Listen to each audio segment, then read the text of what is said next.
to go first. Raise your hand, we'll bring the microphone to you. Coach, I saw you pregame, you said you're gonna turn them loose, and you did not disappoint. You attacked them from all different angles. You wanna talk about it? You know, it's a credit to our staff and the players. I think staff's done a good job of simplifying, like we talked about a few weeks ago, and that's allowed the players to play faster. The tempo that we got at Auburn and that we got at Vanderbilt is what we expect.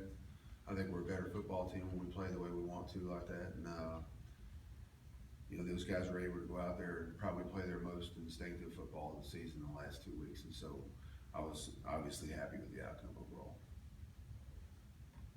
Questions?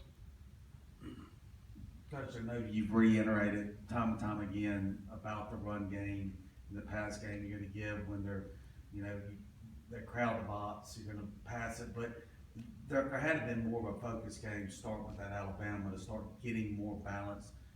Just talk about that, going in that direction.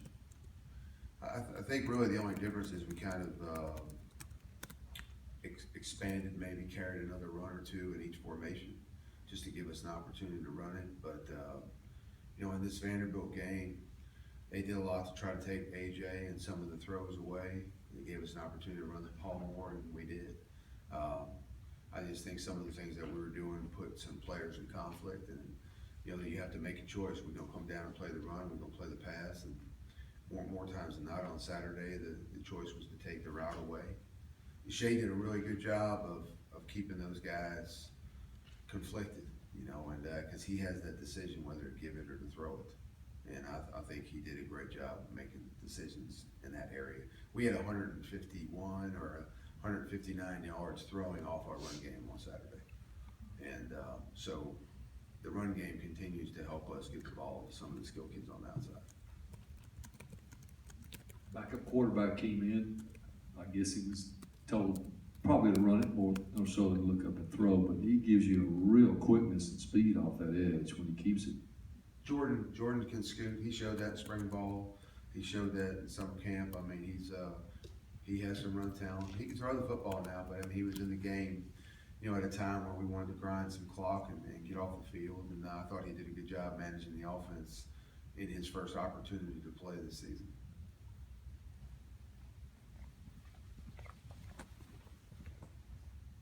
Phil, what have you seen from LSU defensively the last couple of weeks against Florida and Auburn? Well, one, you gotta give them a lot of credit. You know, they had a tough loss a few weeks ago, and they came back and they're playing with a purpose right now. The last 2 weeks, probably their two best games. Defensively, they've got 5 or 6 returners from last year's team, and they cover ground. They've got a lot of team speed. 40 can flat out run.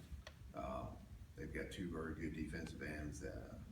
They've got a young corner, number 29, who's very athletic and physical. Their safeties do a good job. So I think personnel-wise, it's going to be a challenge athletically for our guys. And schematically, they're not overly multiple, but what they do very well, and I think they cover ground and pursue well. Questions? All right. Thank you. Thank you, Coach. Thank you, guys. Yeah.